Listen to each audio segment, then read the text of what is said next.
It's New Year's Eve today and it's raining, expected.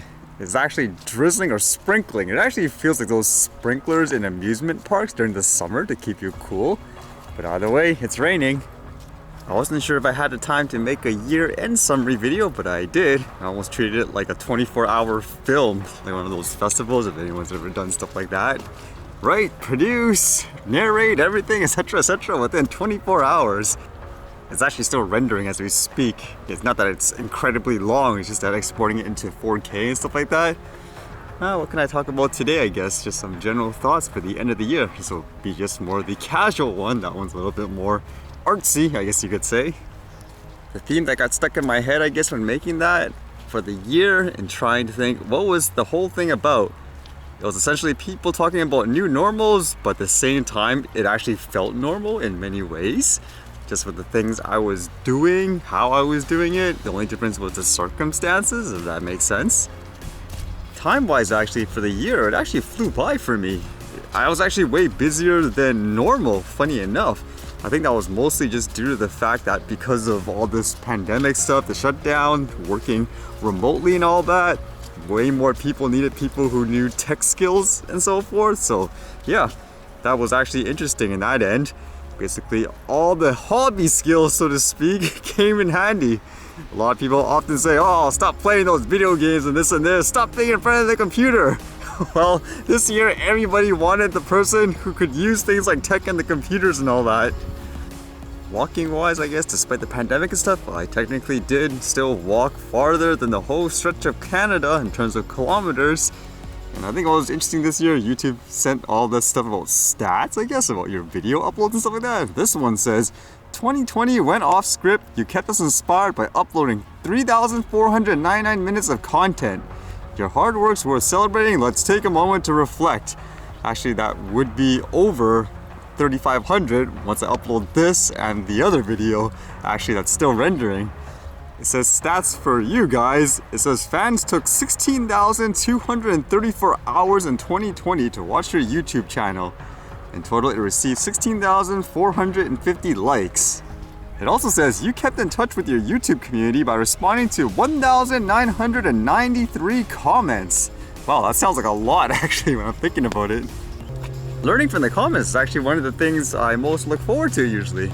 Just understanding people's backgrounds as well, their knowledge, what they can contribute in terms of the topic.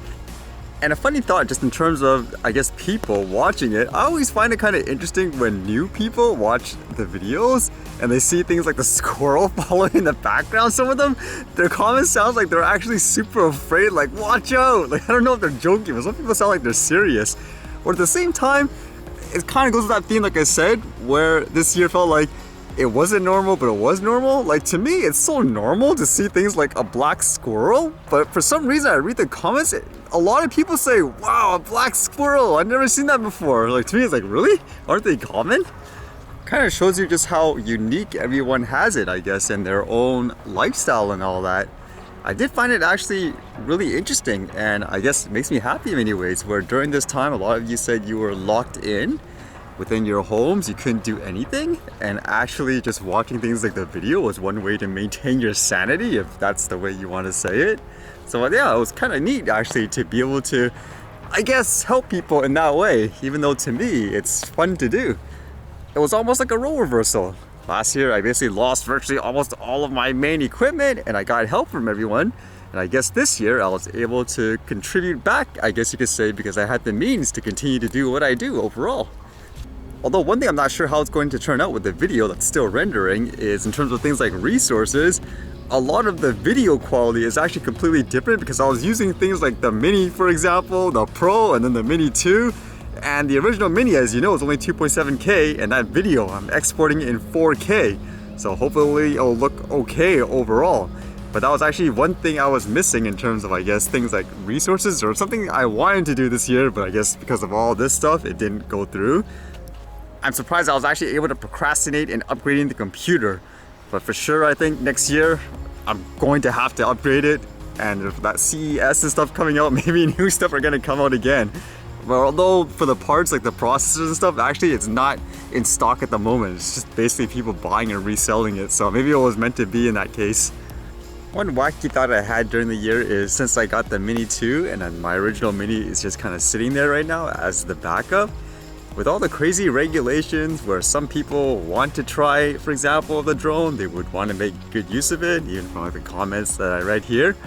I actually wanted to think of a way where could I potentially loan the drone to people around the world. They can use it, fly it, and then you can capture a video and then make a compilation of sorts.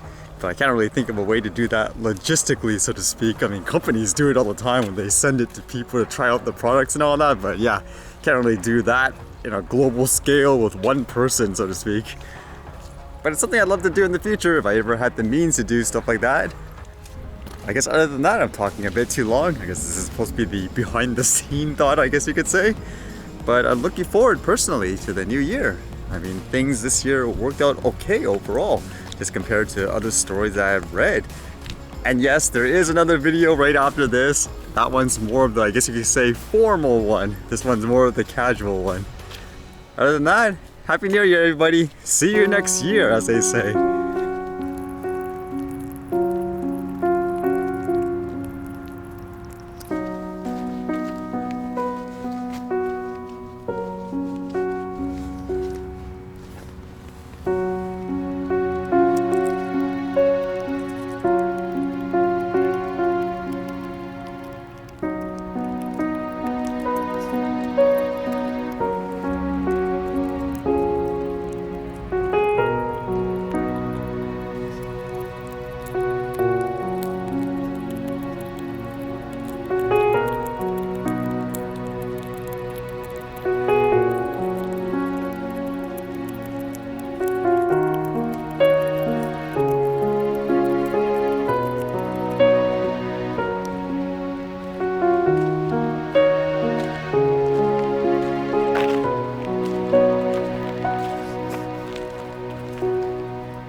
Alright, see you guys later.